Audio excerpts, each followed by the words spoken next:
Hmm. All right. So, Skull and Shackles. Been running this campaign for a very long time. Can't actually remember off the top of my head uh, how long I've been running this campaign. Over a year, for sure. Like 60 something episodes, I want to say. Something like that. Um, I advertised this game as a slow leveling, milestone based pirate adventure that would take at least 2 years. So I was pretty surprised that anybody signed up for it, honestly. Um, I had always been curious about Skull and Shackles because pirates, but I never really had the opportunity to run it because there was so much, just so much going on when it came out. Um, and then it was also Pathfinder, which was a whole thing. But I don't know. Like Critical Role Series 2, they did some pirate stuff, and that got me kind of excited about it. So I was like, yeah, pirates. That'll be cool. And yeah, so I got a hold of the books, thanks to like Drive Through RPG and DM's Guild and Paizo's website. I mean, anything old can be attained very easily and legally, which is nice. So I got a hold of the adventure, and it was a beefy boy. It's six books, and the books themselves are like, uh, they're not as comprehensive as you would like. Let me put it that way. There are a lot of instances in the books where they're like, now you should run some side quests, and if you'd like some side quests, you could go buy them or get them for free from, well, not for free, but discounted from our subscription service, because they used to have like a subscription service where you get adventures every month. Yeah, so that was kind of cool though, because there's this huge area with all these different islands, and the adventure itself does kind of take them all over the shackles, the published adventure. But the published adventure is very basic bitch. It's like, we're pirates, and we've got a ship, and there's no cannons or guns, because Pathfinder doesn't have that stuff, I guess. But maybe it does, but it really doesn't. And that right away was like, well, we're going to need to homebrew some guns in there. And then by the time I was done, it was like I had kind of taken a very basic pirate game and turned it into a fantasy anime pirate game, which I guess fantasy anime pirates would be One Piece, which that was a pretty big draw for a lot of the players because they're all One Piece fans. And then the longer we played this game, like the more it just became infused with random pop culture nonsense. I mean, we've got like the skull from Harry Dresden. They're on a Zelda adventure right now. They got Pokemon girls like joining the crew. Yeah, they're one of their pirates is a straight up ogre from like World of Warcraft. They actually dealt with Warcraft goblins like straight out of Booty Bay with like guns and weird inventions and stuff like that. It just, yeah, it's bananas. It's bananas. Um, and the more exciting and ridiculous we made the campaign, the less appealing the standard campaign was, because it continued to just be very vanilla pirate stuff. Like, Arg, go to this island and find the treasure, but you're gonna be betrayed because other pirates want the treasure, and that's that. Um, and Pathfinder, they the way they wrote adventures back then was very much like, this is how it should play out, but it didn't really account for all the things that might go wrong, in my opinion. So they could feel very railroady a little bit. Like, it's obvious that the players are going to support this person and go here and do this thing, but they don't really give you like the flexibility it felt like to go in a different direction. I don't know. In the end, I sat down with the players and I was like, "Look, you're about halfway through the campaign. and you have your own ship, and you have your own pirate hideout, and you're going off to become the a free captain, which basically means you get to start making your own calls and doing your own stuff and exploring this big wide world. And there is a central narrative, and your milestones are tied to the central narrative, but the central narrative is pretty boring. So do you want to stick to the central narrative, or do you want to go in a more character-driven direction? Because now that they're high enough level, death is just a temporary inconvenience most of the time. So we can actually write stuff about their characters. So that's what they decided to do. And in the end, I ended up getting this giant piece of paper. This is a picture of the piece of paper, obviously, because I can't get the piece of paper on my computer. You know what I mean? I took a picture of it. Yeah, so to give you an idea of the scale, these are the Sharpies that I used when I was making this. This is a big piece of paper. But basically, this was everything that was like floating around in my head about the second part of the campaign, and I needed to get it organized in a way that would make sense for me. You know, I had to make sure that everything was accounted for and everything was connected to each other. So that's what I did. Obviously, the central focus of everything is the characters themselves. I guess I could close these. There we go. So here you go. You got the 6 main characters. These are the characters played by the PCs, and these are like their favorite NPCs. So I wanted to make sure that everything that we did revolved literally around the main cast of characters. So one of the interesting things is this character Lift. He is an elf, but he is also a Simic hybrid. The idea is that in the setting, high elves are extinct, like high elf and wood elves are extinct. They died in a war against the dwarves a long time ago. And there's still drow, and there's still sea elves, and there's still Shadar-kai living in the Shadowfell. There's still a Ladrin in the Feywild, but the high elves and the wood elves, they went extinct. This character has basically high elf traits as part of being a Simic hybrid, and in truth, he's like the last like true bloodline of like the high elves, which is kind of cool. So his whole character-driven story is that he is going to save the elven race from extinction. And you know, we weren't 100% sure how we were going to do that. And then I sort of just like hit upon like this goofy idea to do as much Zelda related stuff as possible. And that's what the direction we ended up going with it. So they end up on this island. The island's like full of hedgehog people because there's not enough hedgehog representation in Dungeons and Dragons.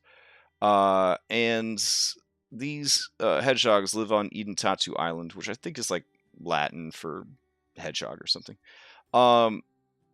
And on this island, there is a wood dragon, like it's made of wood, forest dragon, and it's never gotten over the extinction of the elves, so it kind of went crazy with grief. Now it invented this whole like scenario where the elves could be restored, and it revolves around like a true blooded descendant of the high elves becoming a great hero, and then essentially rescuing the last, you know, pure maiden of the royal high elf family from the stasis that she put herself in when she saw that the elven race was going to go extinct or whatever. It's basically, as it says here, it's Zelda. So it's Zelda.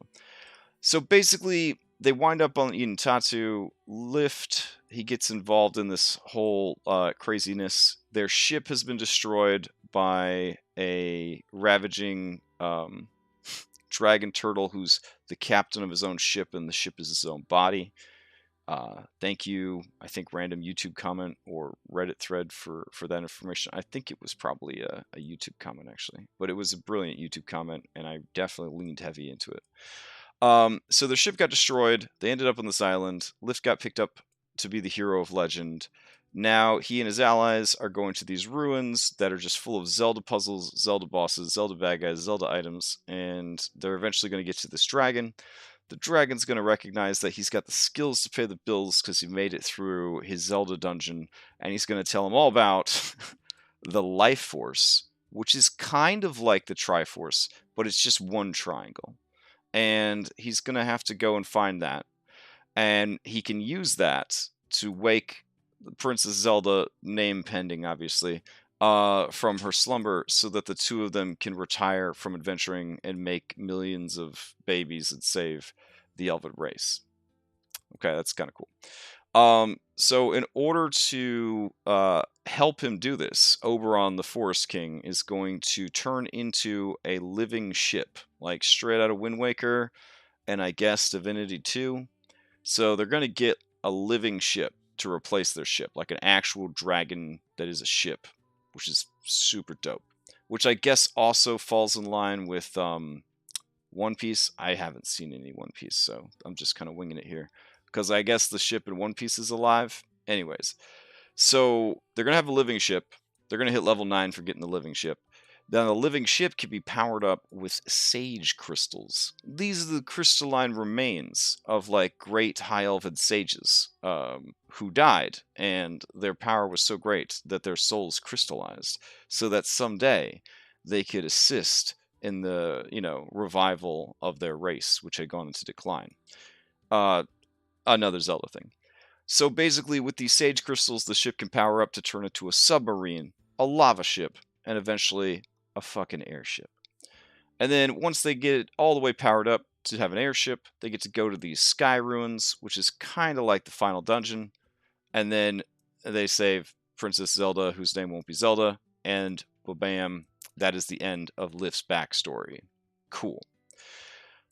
And you can see arrows are sneaking away from Lift and going other places. That is because I wanted to try and tie all the characters' backgrounds together in some way. I didn't like the idea of just having their background be just for them, where it's like, for the next 5 weeks, we're doing Lift stuff, and that's that. I wanted it to be interspersed back and forth so that it still felt organic and it didn't feel like, backstory of the month club kind of deal.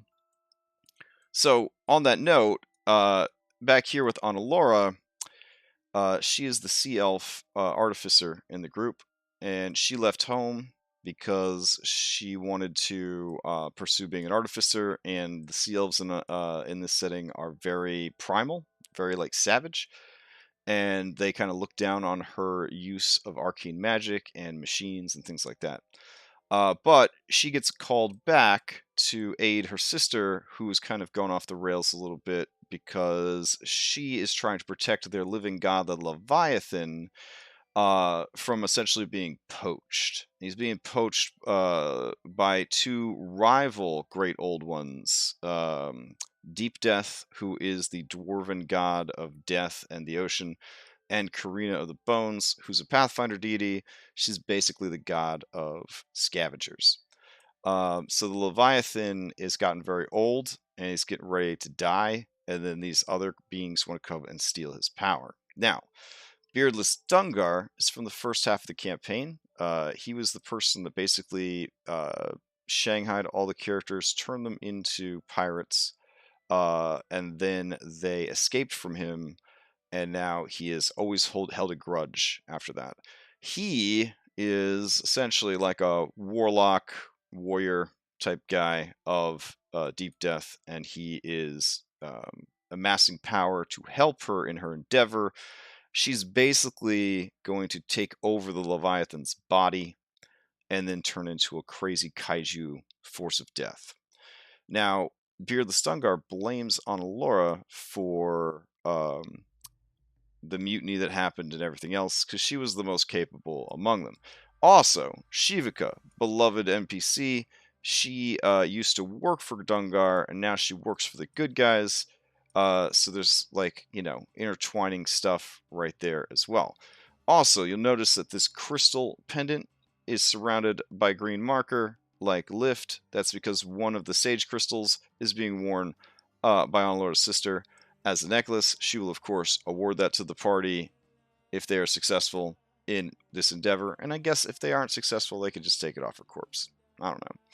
Now, there's some complications here because Karina of the Bones is actually the patron of Claximus, the party's crabfolk zealot barbarian. So that's going to be interesting. More than likely, they'll probably leverage a deal that they'll kill Deep Death and let Karina of the Bones feed on Deep Death instead of the Leviathan. That strikes me as the easiest solution right there. All right, so what else is going on here? What else? So that's on Alora's backstory. Now, it would be nice if they did these in a certain like Mega Man style order, where this makes it easier to do that, and so on and so forth. So, in order to make that happen, they're gonna need their ship to be a submarine. So they can't do Alora's thing until they handle Django's thing. Because over here, Django's thing is pretty cut and dry. He idolizes the character from the movie Django, and so he made a cat person who is Django. And if Django was like a pansexual furry, and Django wants to return to Candyland, which now exists in Skull Shackles, which is a mega slaver colony. And he wants to go back there, and he wants to liberate all the slaves. He wants to kill all the slavers, and he wants to go after, shit you not, Leonardo DiCaprio playing Calvin Candy, and kill him. So how do we fantasy this thing up? Pretty easy. Calvin Candy is a gunslinging hexblade. His patron, Torag, god of slavers. That was easy. Torag is occasionally mixed up with the Far Realm. That's cool because that relates to another character's backstory, so there's a little bit of an overlap there. So they roll up on Candyland. Oh, hey, how's it going? They roll up on Candyland. They plan on having some sort of rebellion, like getting all the slaves to rise up, that kind of thing. Then they're going to go up to the Big House, which is just a dope-ass mansion map, and they're going to have a gunslinging battle in this mansion, just like the finale of Django. The movie's been out for a long time, so it's not a spoiler. In order to support gunplay during this adventure, all guns are going to crit on like an 18, 19, or 20. We use extreme crit cards. It's going to be bananas. Brains are going to be blown up everywhere. We're doing Skull and Shackles. We're doing a mind map of the entire second half of the campaign.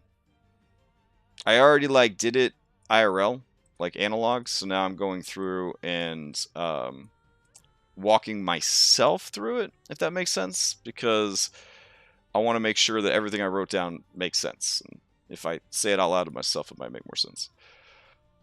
So they have this crazy gun battle. They take out Calvin Candy, but they're not done yet because Django's best friend in the entire world is a tiger-striped tabaxi named Jimmy. And when he and Jimmy tried to escape together, Jimmy stayed behind so that Django could escape, giving up his freedom. So Django wants to find Jimmy and save him. But it would be too easy to just show up at Candyland, kill Calvin Candy, cause a huge revolution, and then save Jimmy. So what happened was Jimmy had to be made an example of. Calvin Candy is working for Torag, who's mixed up with the Far Realm. So what does Calvin Candy do to Jimmy for trying to run away? He throws him in a fucking sarlacc, right? Straight out of Star Wars. So instead of just throwing people in a hotbox, this man throws you in a living creature that dwells beneath the island where his slave colony is. That's right, he calls it the Well. So when they shake down Calvin Candy before killing him, they find out that Jimmy's gone down the well. So now they have to go down the well. And now I could finally use the giant inside of a monster map that was made last year by all of the coolest map makers in the map making community. And I was like, I'm never going to get a chance to use this map. Well, I am now, because they're going to go inside this sarlacc and they're going to have it inside the monster dungeon crawl. And it's going to be amazing. So that's the whole thing. So they'll have that whole adventure and they'll save Jimmy. While they're down in the sarlacc, they will discover one of the sage crystals that they need, which will allow the ship to turn into a submarine. which will take them back over to the Analora plotline.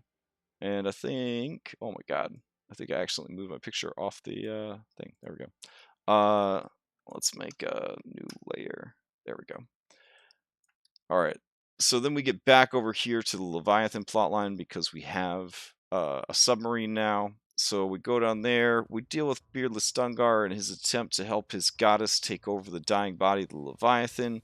We make a deal with Karina of the Bones so that she doesn't poach the dead body of the Leviathan. And then we use plot and magic and everything else to basically create a new Leviathan for the Deep Elves to worship. Spawned from the corpse of the old Leviathan. Exciting. They get the crystal pendant that they need, and now this crystal pendant allows their living ship, the ship that's a fucking dragon, to become fireproof. Why does it need to become fireproof? Because they gotta help Snuggly, because Snuggly's from the Underdark, and in a pirate game, the Underdark is actually an ocean of lava with a bunch of brimstone islands. Yeah. So they got to go down to the Magma Archipelago, which is underground and under the ocean, and solve that problem. So they have to go back to Lift's Hedgehog Island with their ship that is now able to turn to a submarine and be fireproof. Yeah. And they've got to go into the center of the island where an ominous whirlpool that they're curious about from the moment they saw it, and they'll never know what it does for like months because of all this other shit that's going to go down first. But they're going to have this huge aha moment when they get to go back and take their submarine and go down the whirlpool. And then through the underwater tunnel, they'll come up into the surface and they'll be in the lava seas of the Underdark. That's right, we're going to have lava pirates in the Underdark. It's going to be bananas. There's nothing like that in the Skull and Shackles published adventure. We're going so far off the rails, we're jumping every shark. So they're down in the Underdark. Why? Because Admiral Zelspar, in order to defeat the Matriarchy, made a deal with the Far Realm and teamed up with Mind Flayers to take over the Magma Archipelago. So they have to help Snuggly liberate his people from this Admiral Zelspar and the Mind Flayers and a bunch of other aberrations and stuff. So we'll throw some beholders in there. Maybe a beholder pirate. I don't know. Why not? But they're going to sail around these lava seas and deal with other pirates who have ships that can sail in lava seas. And the lava's still going to do like 20d10 damage if you land in it. It's going to be, yeah, it's going to be ridiculous. Just ridiculous. And then, don't think I forgot about Lift and his Zelda quest. While they're down there, they're going to fight that awesome fire dragon that you had to bonk on the head like a whack-a-mole from... Which one was it? The one on N64. Yeah, Vulcan, I think his name was Volcar. Yeah, so they're going to have to fight that dragon at some point and bop him on the head with a hammer. And so that'll be cool. The Admiral is in possession of the Life Force. Again, not the Triforce, just the Life Force. It's just one triangle. We don't need to complicate things. He has it because it's a fitting trophy for a drow to have, because it's a reminder that they outlasted their mortal enemies, the High Elves and the Wood Elves, who went extinct. So when they defeat Admiral Zelspar and the Mind Flayers, who are from the Far Realm, which ties into Torag as well. So they've had a little preview of the Far Realm because of their interactions with Calvin Candy and Torag. When they defeat Admiral Zelspar, they'll get the Life Force, they'll get to level 12, and that'll be dope as hell. So, then they return to the surface world. At this point, they might want to help out Small Dara. She's got her own little backstory that's sort of tied up with Bubbles Jr.'s backstory, but they might want to wait on that. I don't know. Claxon was very much in love with little Small Dara, so he might push for it. Who knows? There's also Croup, who is the cook. He's sort of the father figure of all these orphaned characters, so they're definitely going to want to help him. Fortunately, that's easy. He and Claxos have the same goal, to take out Tamatoa. That's right, the crab from Moana.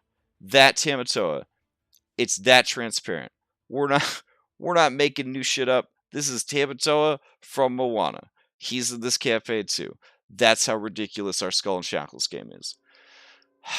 So, in order to defeat Tamatoa, who is a living god of greed, they're going to lure him out of his kingdom by revealing to him the location of the Island of Gold. The party has known about the Island of Gold since they were like level 4, and they talk about it all the time. It's like the recurring thing for these guys is to talk about the Island of Gold. The Island of Gold is one of those Pathfinder adventures that they were like, yeah, we didn't really write a lot of content for Skull and Shackles despite having 6 books, so you should probably run some side quests. Well, let me tell you, Island of Gold is as big as one of the Skull and Shackles books by itself, and it's absolutely ridiculous. It's an amazing adventure, it's over the top, and it's stupid.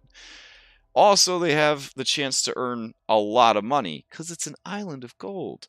So I've been deliberately pushing it off towards the end. It hasn't been hard, because the random encounter tables for Island of Gold actually just have green dragons as a random encounter.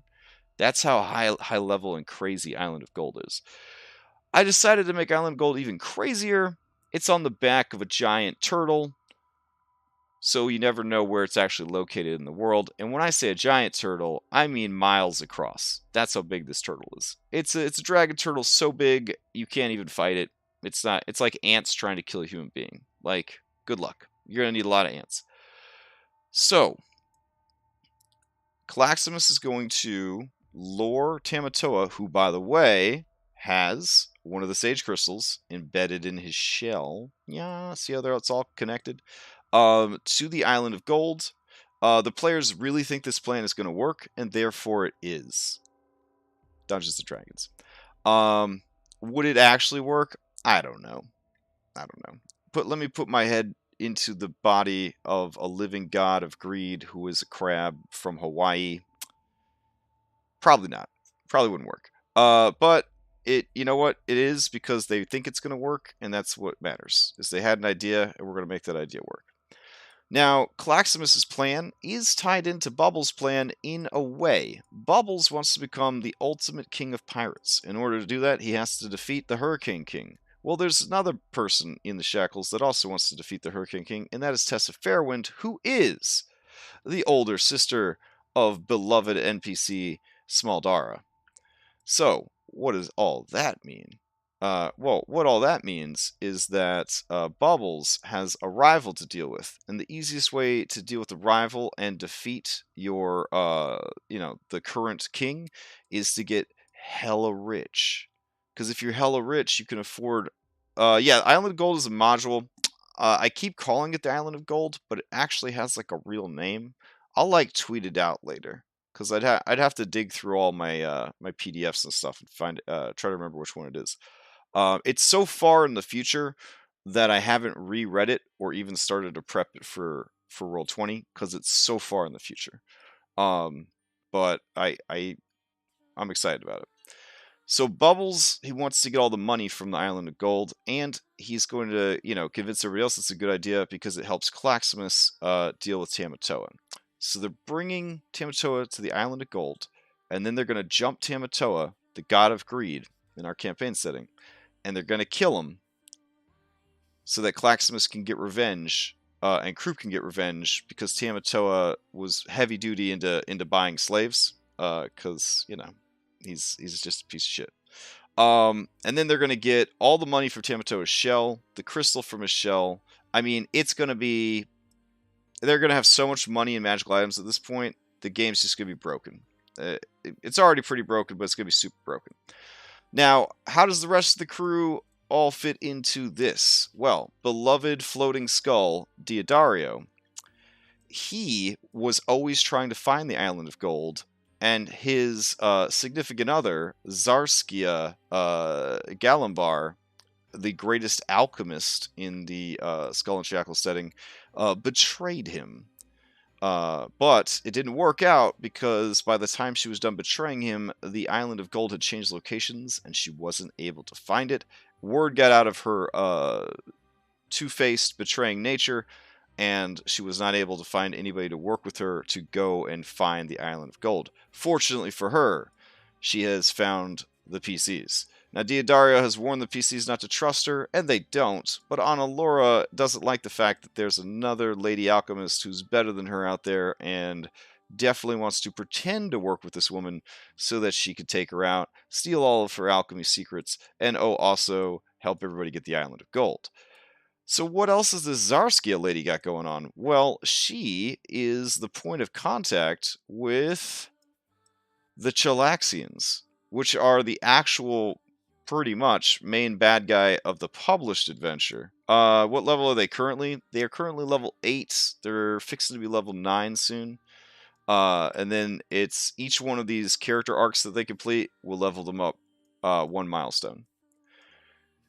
So the Chelaxians in the normal Skull and Shackles Paizo version, they're just like humans that are into devil worship. But for this, we just made them devils. So they're all tieflings. This is where tieflings come from. It's from the Chelaxian Empire. Now, this Zarskia, is basically their mole on the inside. So she gives them information about the Shackles, Port Jeopardy, the Kings, the free captains, all that kind of stuff. She's just a real bad bitch, this Zarskia. Now, here's the problem. Tessa Fairwind has gotten so desperate to defeat the Hurricane King that she is working with this Zarskia to try and double-cross the Chelaxians. She wants the Chelaxians to invade the Shackles so that she can stop them. Just like Mysterio in that Spider-Man movie, she's basically causing a problem that she can find a solution for, and then that will make her give her all the prestige that she needs.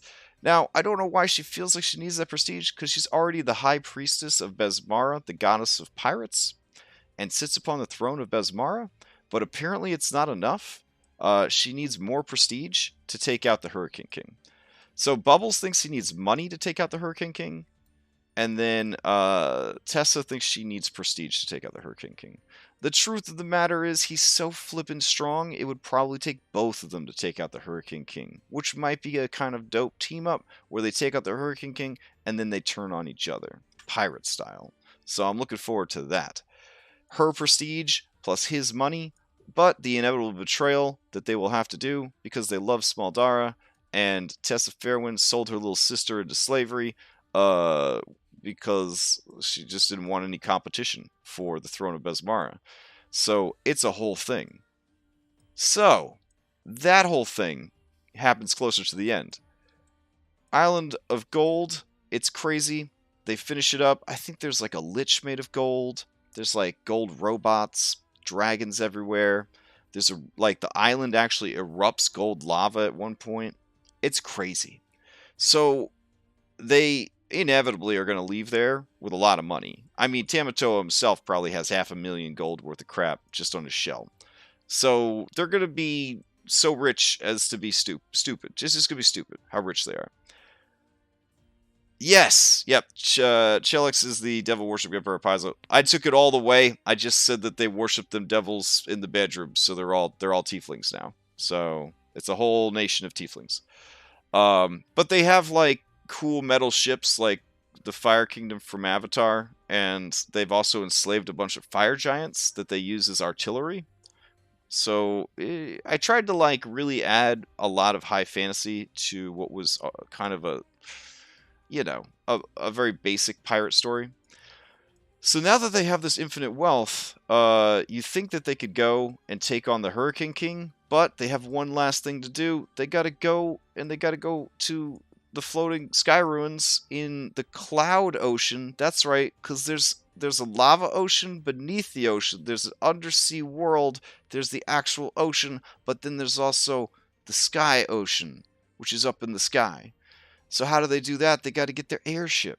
So how to do the airship? They get the last crystal from Tamatoa, the Sage of the Wind, and then their living ship can turn into an airship. It'll probably just grow dragon wings, to be honest. Who knows?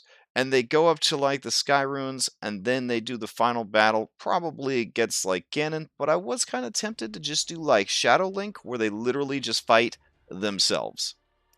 Or maybe both. They fight like a Ganon-esque bad guy whose special ability, like his layer action, is he just makes shadow clones of like the party that they have to fight while they're fighting him. Either way, they're going to be like level 15 at this point with millions of gold and unlimited magical items, so we're going to make it as ridiculous as possible. So, with Zelda saved, knocked up with 100 lift babies, the high elf population on the rise, they will take their airship and they will fly on down to the final showdown against the Hurricane King and or Tessa Fairwind. However that plays out, bam, that's the end of the campaign. Whoo! All right. So, yeah, I guess that does cover everything. So that is the mind map for the second half of the campaign. Key things here is they need to defeat the Leviathan before they go to the Island of Gold. They got to do the Island of Gold before they go to the Sky Ruins. They got to do the Sky Ruins before they go to the Hurricane King. They could do the rest of it out of order, but ideally they're going to get the living ship, and then they're going to go and save Jimmy from the well in Candyland, and then they're going to go and deal with the dying Leviathan, and then they're going to go to the lava seas of the Underdark, and then they're going to deal with Tamatoa, and then they're going to do Lift's finale, and then they're going to roll up on the Hurricane King and finish up the campaign. So, yeah, it's going to be pretty crazy. So there's stuff they can do out of order, but for the most part, there's going to be a sort of a progression to it. But I'm trying very hard to make sure that I mix all of their backstories into each other enough that it never just feels like what we're doing right now has nothing to do with me. It's only about this character. Because like Critical Role Series 2 has done a really good job with like these cool character backstories and stuff. But like sometimes it kind of just feels like we're doing this character now. This is what the show's about. We're going to do this character. And I want to make sure that, you know, we kind of mix and match a little bit, have everybody intertwined. Yeah. So that's the mind map there. So, what I need to do now is I need to take this here map and I need to make it into an actual document outline that would be easy to make into an adventure. So, I'm going to move that to a different window. And then I'm going to open, I guess, a fresh Google Doc. And I'm going to go ahead and do that. So, let's see. Alright, I'll bring that over here. Okay.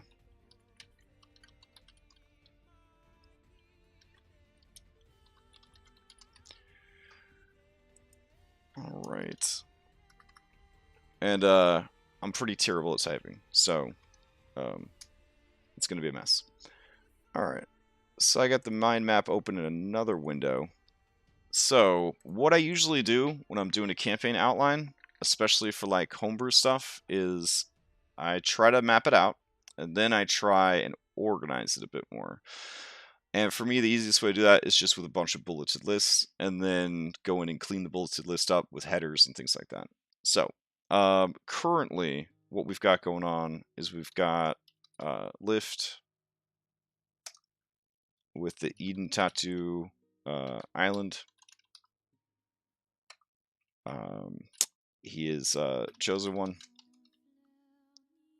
or I think the Hero of Prophecy, they're calling him. Okay, he's got to complete a Zelda dungeon. The Zelda dungeon's got 4 bosses. They're all ripped right out of Zelda. So it was like Gyorg, I think, was the fish. And then they got to fight Slimy Eyeball. I know there's 2 Slimy Eyeballs. This is the one that's a bunch of eyeballs that live in slime and shoot lightning bolts. Then they've got to beat Gemasaur, which is like Helmasaur, but it's got gems. I think it was the one where Link could like go into the wall or whatever, Link Between Worlds. So we got Gyorg the Fish, Slimy Eyeball, Gemasaur. Oh, and then Trinex. Trinex? I want to say Trinex is right. Trinex is basically like the three-headed dragon that had an ice head and a fire head, and then you would kill them and it would turn into a giant snake. I could probably show you guys this stuff, because at this point, if any of my Skull and Shackles players are watching this, they've just completely ruined the whole campaign for themselves. Yeah, so this was the Gyorg fight, and it was crazy. He had a 28 armor class on the outside of his body and a 9 armor class on the inside of his body. But if he took, I believe it was 50, every time he took 50 points of damage total, I was like, keep a track, he would vomit up whatever he was holding inside of him, including his squishy eyeball. Gyorg was from Majora's Mask, in that you would make him eat bombs, and he would barf up his eyeball, but I figured I would go with something a little more open-ended, so that's why I did the 50 points of damage thing. And he had these cool abilities where he could like charge across the map and like hit a bunch of people, and then he could just basically eat people. That was his thing, was eat people. But then Claximus caught onto it, and he got eaten on purpose so he could attack the guy from the inside, and then the dude barfed out his eyeball, and then Claximus grappled the eyeball, which I actually didn't see that one coming. And then Gyorg couldn't get his eyeball back in, and they all just beat on his eyeball till he died. It was awesome. Annalora died, I think, during that fight. So once they're at like level 8, 9, 10, and they have access to Revivify, don't ever feel bad. Don't ever feel bad about killing them. Because Revivify, it's just like getting out the shock paddles. They're not really even dead. It's just taking them out of a fight in a more meaningful way. So look at this beautiful map by Heroic Maps that is 100% just a Zelda map. I mean, it's, a polyhedral dice, but it's also a Triforce, if you know what I mean. So they got here. Great Fairy was there. They had to deal with some BMO statues to open an eye switch. Total Zelda stuff. Then they go into this garden that's just full of statues. All the statues are stone golems that are actually Armos Knights. They've got to get the Armos Knights to stop moving on top of these 4 triggers to open the wall that leads to the next area. In the next area, they got to fight this slime dude. I'm very proud of how this came out because I made this slime asset myself in Photoshop. And I feel like it becomes pretty close to matching up to the real deal thing. But yeah, see? The eyeballs are right there. And then, just like the Link to the Past, the little eyeballs will like chase you around, and the big eyeball will shoot chain lightning at you. So it's going to be pretty crazy. And then after they beat that eyeball, the walls will open to either side, and they could go to either side and either fight the Gemasaur, which is right here. Look at that cutie. Or they could go over and fight Trinex, who's over here. Where are you at, Trinex? I know he's around here. Oh, there he is.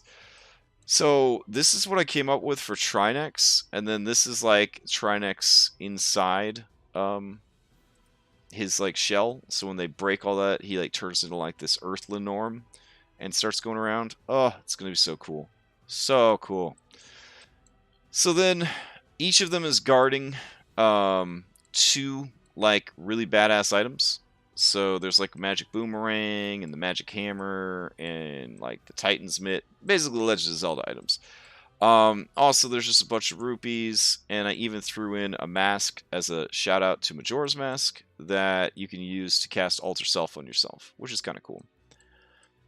Alright, so once they get all that done, they present the 4 treasures at this door. That takes them to the Inner Sanctum, and from the Inner Sanctum, the Wood Dragon shows up, who I don't actually have his mini in here, but it's really cool looking.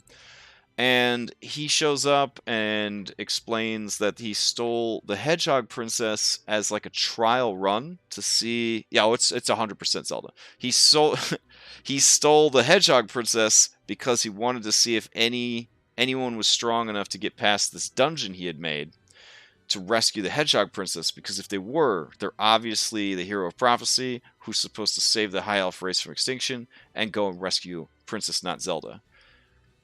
And then he swears to assist the Chosen One, and that he's like, what can I do to help? And the party's going to be like, well, we don't have a ship. And then the dragon's like, I'll just become your ship. And then he does. And then they have a living ship that's also a dragon. It's dope as hell. Yeah. So that's what's going on right now in Skull Shackles. So they beat all that. And then Oberon, the Forest King, becomes ship. And then with that ship, they can sail to Candyland. Alright. So then they get to Candyland. And they're going to start a rebellion at various locations. I know this because they have discussed it, what their strategy is a number of times, so I was able to plan around it a little bit. And then once the place is in enough chaos, they're going to confront Calvin Candy in the big house. Okay. I should mention that in my notes, gun fighting rules. And that's where all guns crit on a 18, 19, or 20. There we go. Oh, you thought that, like, who? The Oberon would be an owl? Nah, he's gonna be a big wood dragon. Like the wooden dragon ship from Wind Waker. It's gonna be like that. And also the one from Divinity 2 was pretty badass also. So they start a rebellion. They confront Calvin Candy in the big house. Got nice map for big house from Tom Kartos. Alright, and then Calvin Candy is a gun hex gun. Sure we go. Hex gun of come on, brain. Torag. There we go. Alright. But when they defeat him, find out Jimmy is down the well. Which segues into the next part of this, which is the well. Which is totally just the Sarlacc pit monster from Star Wars. Alright. So we use the inside a dungeon map. And to keep the Zelda theme going, if you recall, there was a time where you went inside I want to call it a Deku fish, maybe? You went inside a giant fish, and you had it inside a monster dungeon. So we're totally going to like do a call out to that, and we're going to do the boss fight from the Deku fish. And that's where they're going to find the Sage Crystal of water. And that allows submarine.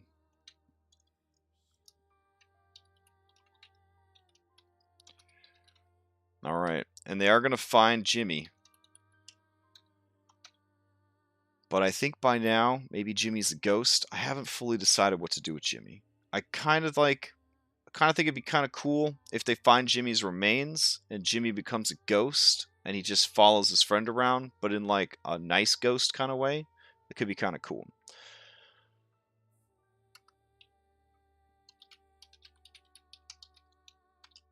Alright.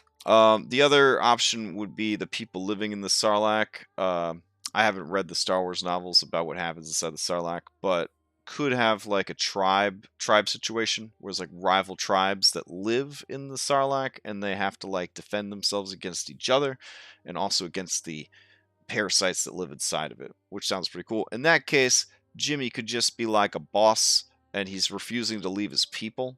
That'd be cool too. So he's like chieftain of the lower intestine. Okay. There we go. Alright, refuses to leave his people. So they have to kill the Sarlacc. Alright, see boss above. There we go. So they kill it from the inside out. It dies, then they can all leave. Sweet. Alright. So then... Now, they might skip all that because they got hella magic, so they might, just steal Jimmy, or because they're pirates. Or they might convince Jimmy to leave without the people, or who knows. But they need the crystal anyways, so they might as well might as well go kill it so they can get the crystal. Alright. So after they're done with that, they can now have a submarine. Now, it's at this point that they hear from Analora's family. She has to come home. Alright, so Analora's family, she has to come home. That's cool. Sister in trouble. Leviathan is sick. Okay. Let's see. Their old friend, Beardless Dungar, is helping his patron, the Deep Death. She wants the Leviathan's body. But Karina the Bones also wants the body. Alright. So that's going to be a whole, like, underwater situation. Yeah, so I'm probably going to need to put a note here for myself about this whole section. Get some materials for running underwater stuff. Alright. And there are a couple of good ones for 5e about entirely underwater adventures. But basically, for that whole arc, they're going to be underwater, which is going to be problematic for Bubbles, since he ate a devil fruit from One Piece. Again, this is the weirdest campaign. And now he turns to stone if he's submerged in water. So, this whole section here, the only thing we know for sure is that Leviathan is sick and dying, and that Beardless Dungar wants to take advantage of that, and that Karina the Bones wants to take advantage of that. Best outcome is offspring of Leviathan gets to eat remains of Leviathan. It's the best case scenario. What would happen if, like, they ate it, I guess, is a good question. I would say that, like, only, like, divine beings could eat it. Would probably be a good call on that one to prevent things from getting too weird.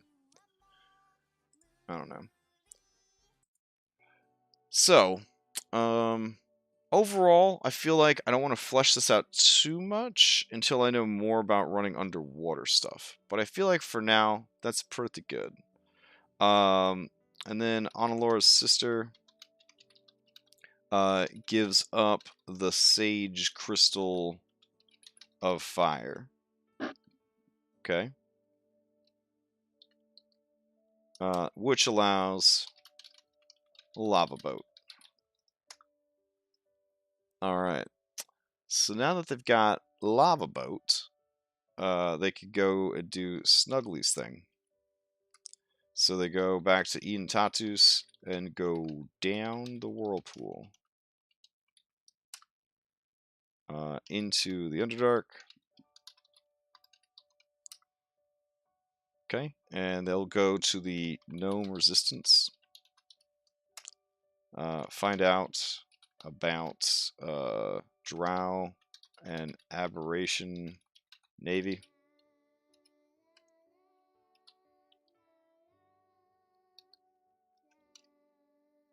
Okay. And let's see. We gotta make this Volcar, the Fire Dragon, come into play here. Alright, so we'll give him a MacGuffin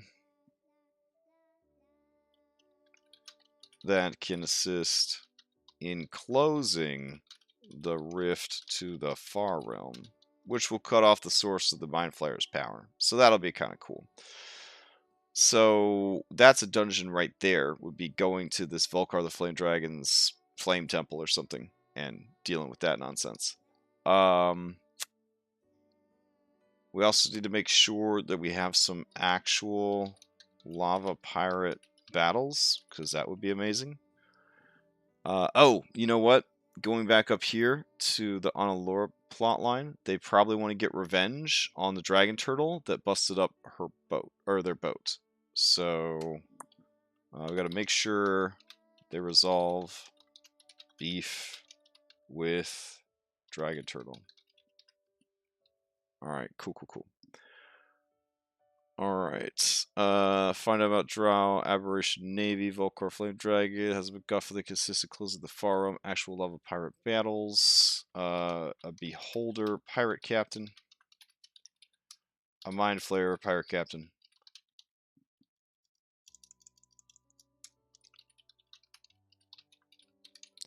Okay. Yeah, I'm liking this. We'll give Drow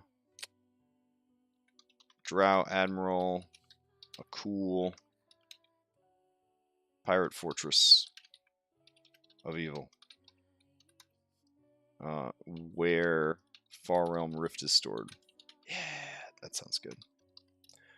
That'll make for a good dramatic ending. I already kind of have a map in mind for that. We'll do Shadow Keep map. There we go. Okay, so that'll be cool. I love the idea of having like the ships on a sea of lava. I think that's going to be really, really fun. And by then, we'll have switched over to Foundry, so I'm pretty sure we could do animated lava, which will be amazing. Very excited. All right, so let's see. Getting that will net them the life force.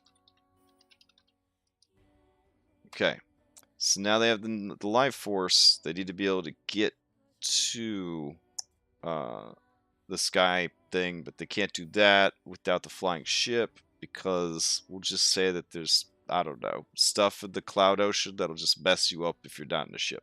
We'll just probably mention that right here. Cloud ocean, too dangerous to just fly. Need a ship. Okay. It's a little linear, but, you know, it's fine. So now it's time for Isle of Gold. Okay, so for the Isle of Gold, this is where they're going to lure Tamatoa. They also have to deal with Onalora's rival alchemist. Alchemist. Here we go. Lure Tamatoa. Team up with, because this Zarskia, she has the compass.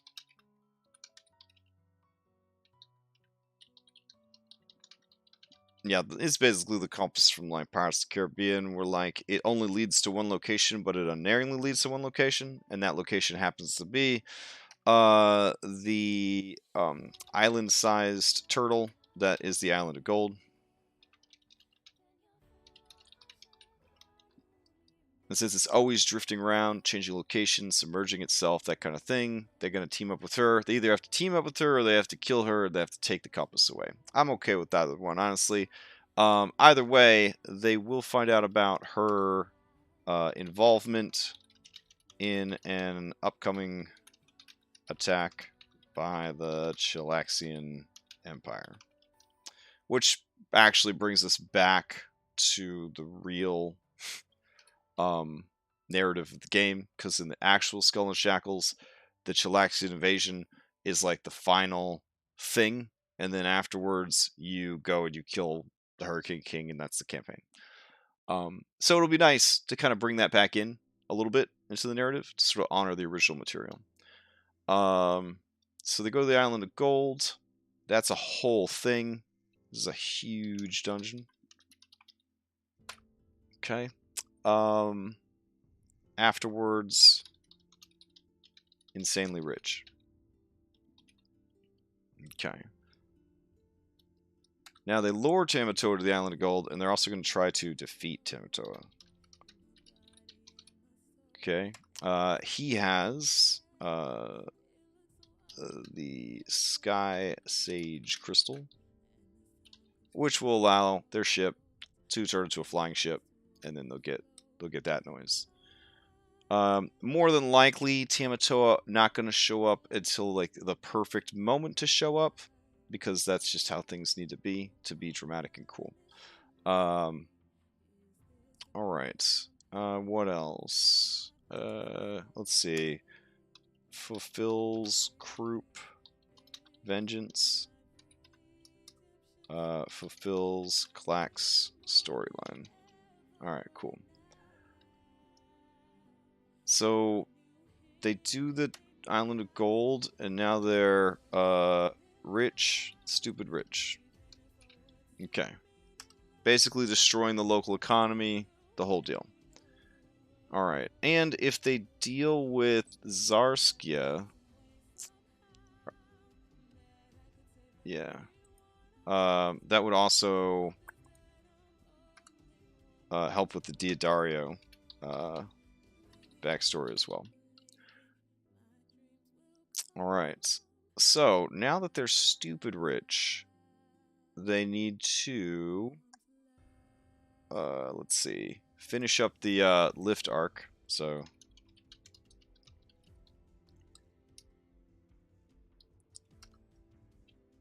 Sky Seas and Sky Ruins, Final Dungeon, Final Boss of Final Dungeon. Yeah, we'll just do like some kind of Ganon knockoff with ability to summon shadows of characters. Amazing. Alright. Save not Zelda and save elves. And that finishes lift background. Alright. Now, everybody's been dealt with except Bubbles, so we're going to go finish that up. So, finale is Bubbles versus Tessa versus Hurricane King. And we could have them do ship battles, which would be kind of hype, 3-way ship battle. Team up and betrayal would be another way to do it. Either way, that'll be the end of the campaign. Alright, so now we've vomited all that information out. We kind of have to go back through. Now, we could have for the finale, Chilaxian poorly timed invasion to happen at the exact same time that they're all going to fight each other, is when the Chilaxians finally decide to show up and start wrecking things. So then we add a complication. Do the three of them work together to save the Shackles and then deal with each other, or do the three of them deal with the Chilaxian invasion and then decide to split the Shackles 3 ways? Who knows, right?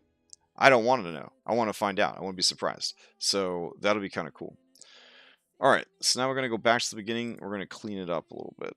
So all I do is I just go and I start using headers and indenting to try to split that stuff up a little bit.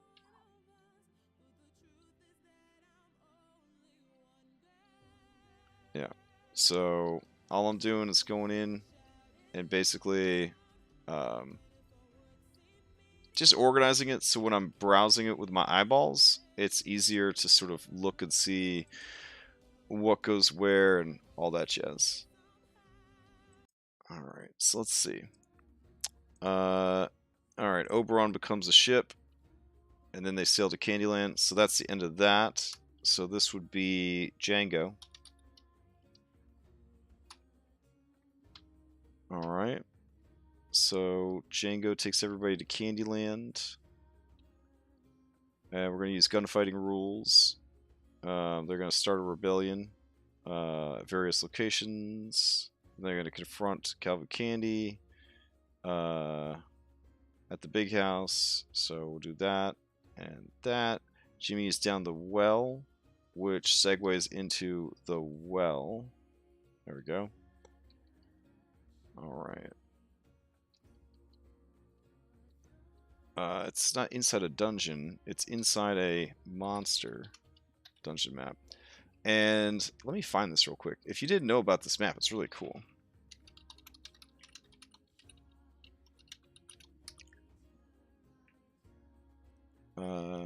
Yeah, here we go. I mean, it was all over the place because so many people contributed to it. But here it is on Reddit. Behold the Tarrasque, 123 by 40 units. Yeah, so basically...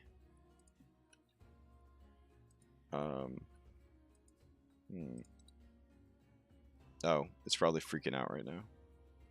There we go. Yeah, look at that. Ugh, so gross. So they're gonna adventure in this thing. They're gonna go in here and yeah, it's gonna be cool. So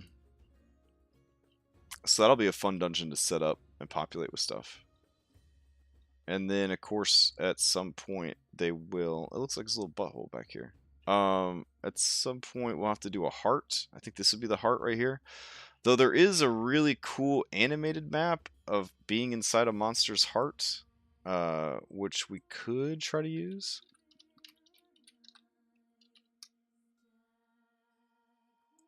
I'd have to track it down though. But it's pretty cool. The heart's like beating in the background and stuff like that. I don't know. But either way, that's the dungeon they're going to go into when they go into the well. So let's just, in case I forget. There we go. Alright, so then inside, they're going to have the final battle against, the, I don't know, the creature's heart. It'll be the Deku thing. It has the crystal. That allows the trigger to a submarine. Jimmy's there. Is he a ghost? I don't want to do ghosts. Let's go with Chieftain of the Survivors in there. And he doesn't want to leave without his people. So you gotta go, you gotta kill the whale. Alright, so now they have a submarine. So now we get to the Onalora arc.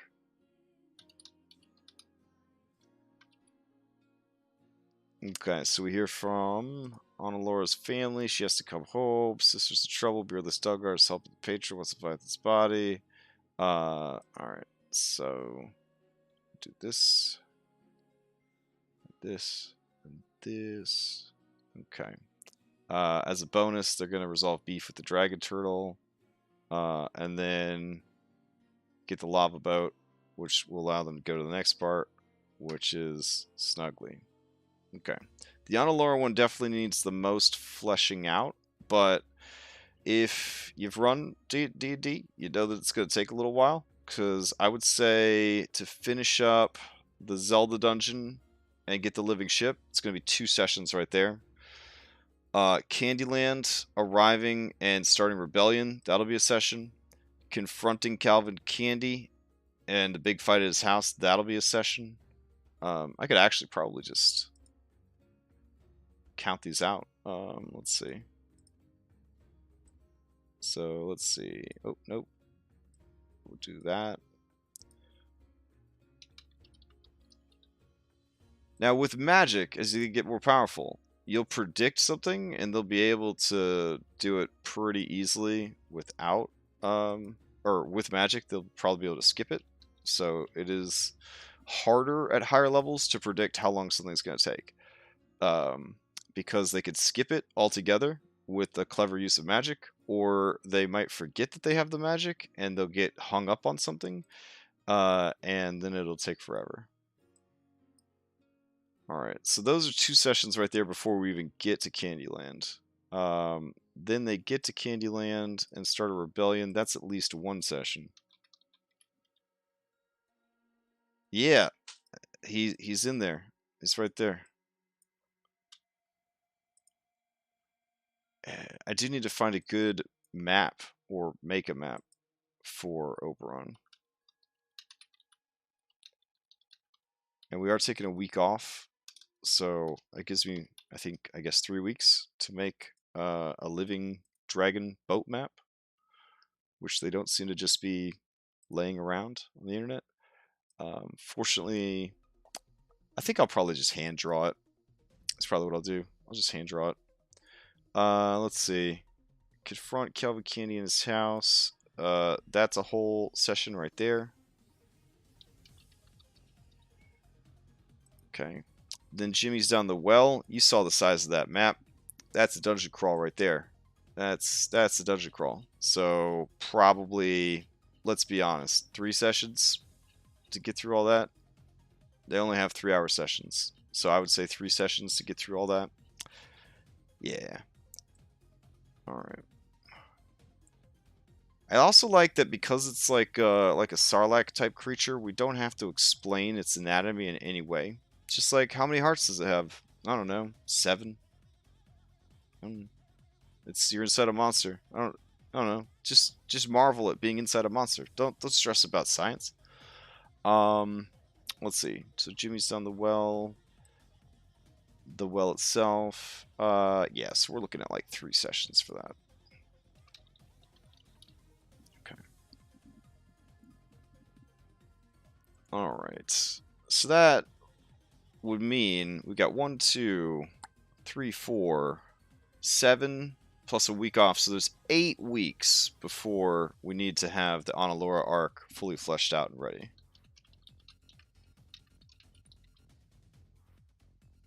All right. Sometimes telling you, putting this down there, like looking at this, can like alleviate a lot of stress. Because a lot of times as the DM, you're always worried about everything that you got to prep, but you don't always have to be worried about everything that you got to prep. You got to prep what you need right now, and you got to know what you might need later, but you don't always have to know what you need later. Yeah. So, but we know for sure that we're gonna have this on lower plot line, and we got 8 weeks to come up with a little bit more to flesh this out. I don't want it to be too short. I don't want any of these to be particularly like super long. If we've got Django's and it's like 3, 4, 5 weeks total, right? Django's will probably be the shortest of all of them. And that's if they expressway their way through it. It's going to be 5 sessions, which seems all right. So with this, traveling to Underwater Land and getting Underwater Land explained to them in and of itself, that would be like a week.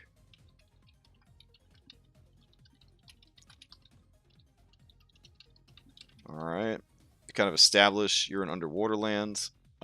Then, yeah, again, I got to figure out what Beardless Stungar is up to.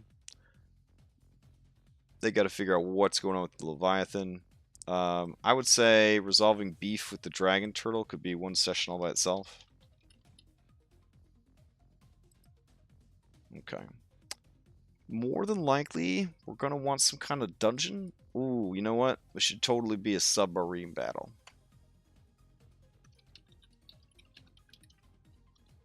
Oh, and that could be where they resolve their beef with the Dragon Turtle. It's during the submarine battle. Oh, that'd be hype. Okay. So then they get the lava boat. The lava boat allows them to go to the Snuggly plotline. Snuggly plotline, you access the Underdark by going back to the Eden Tatus Island, go into the Underdark through the Whirlpool, and then join the Gnome Resistance. So from the Gnome Resistance, you find out about the Drow army. Then there's the dungeon itself. Probably plan on that dungeon being 2 to 3 sessions.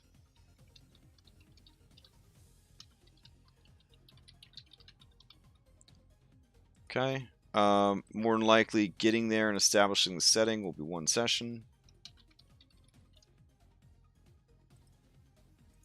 Alright. An actual battle against lava pirates. So that would definitely be 1 session. Okay. Let's see. Drow Admiral, who's got his own spooky castle. I would say probably 2 to 3 sessions for that.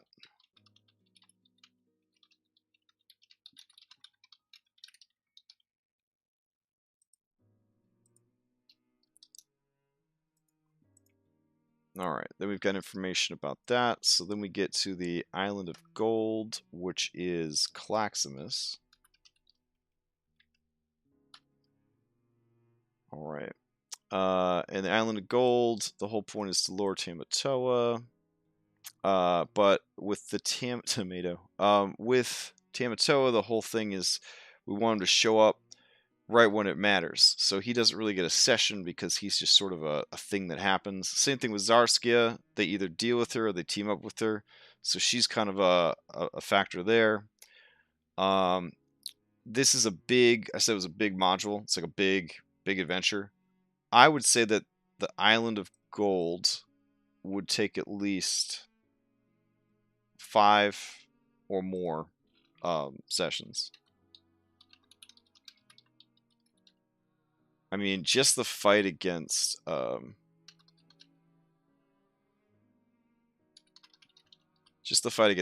would probably be a whole session, because you don't really fight a god and not have it take a while. So,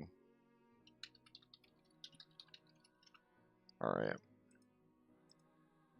and then let's see. They're stupid rich, and they can do an airship. So that brings us to the other part of lifts, which I divided up so that he could be sprinkled through everybody else's. Let's see. They go to the Sky Seas and the Sky Ruins, which is the final dungeon, the final boss. Save Zelda, blah, blah, blah, blah. So we'll probably... I'd say the final dungeon, the final boss. I think this whole arc would probably only be 3 to 4 sessions tops. And then the finale itself for Bubbles.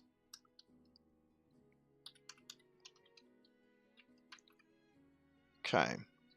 That is, everything's kind of a mixed bag here, because we've got their ships are on the loose, invading army, battles. So this is all just chaos.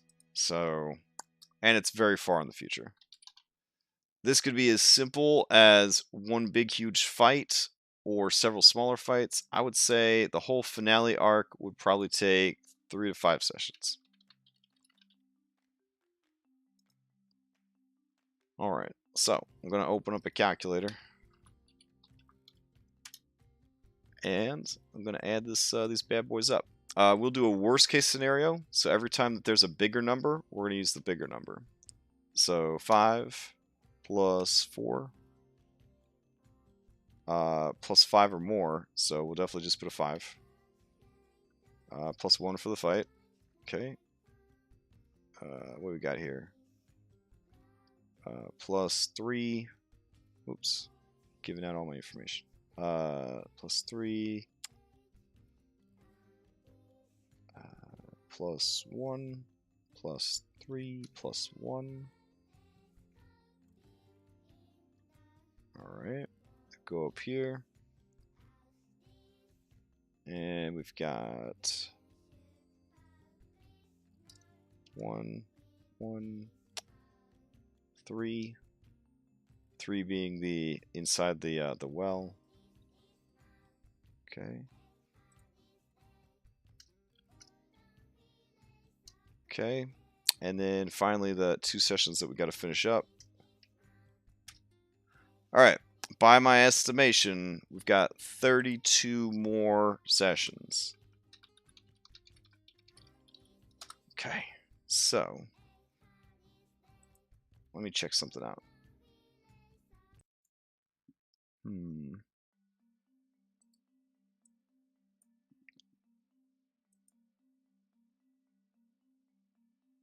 I can't believe I don't actually remember what the last episode number was, but I guess with like 5 or 6 campaigns, it's maybe forgivable to not remember. I don't know. Let's see.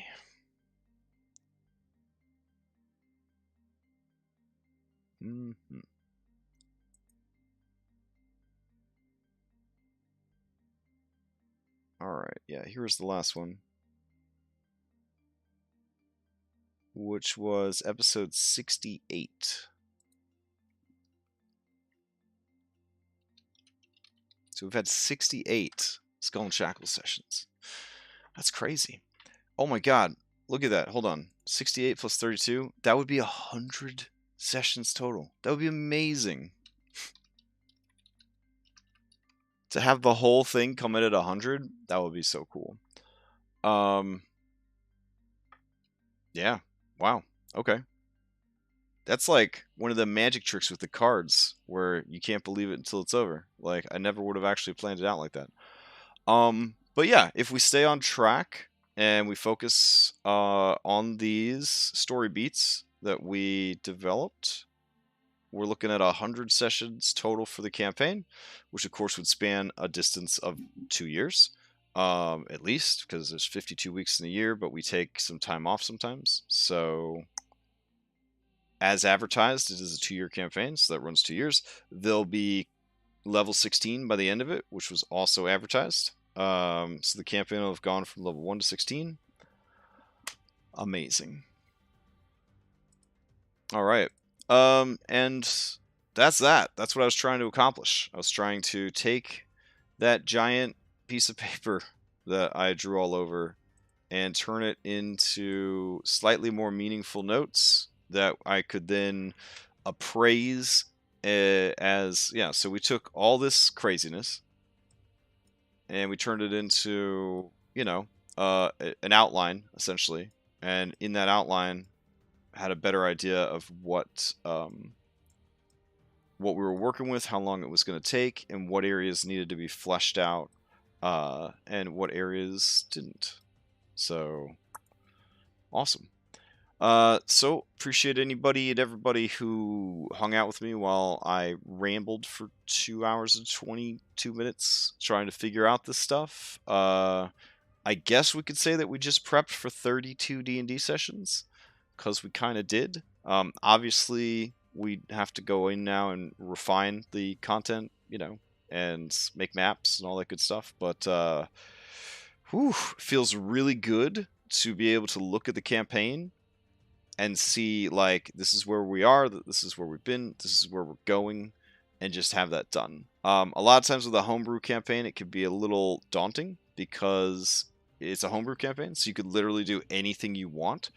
And you have to be careful with that because you don't want to bullshit yourself into a corner and then have to super bullshit to get out of the corner, and then everything starts to just fall apart because it's all held together with bullshit. By coming up with an outline like this, we have ideas that we can flesh out and that we can keep redirecting to. We could add more stuff if we want. We could drop more stuff if we want, but we at least have guideposts that we could follow along our journey. So, anyways, I'm going to go grab some dinner. Thanks for hanging out, and I will be doing another stream for sure next Thursday, because we would be playing Skull and Shackles and we won't be, so I'll be doing a big prep stream next Thursday to try and grind out as much prep as I can. Alright, see everybody later.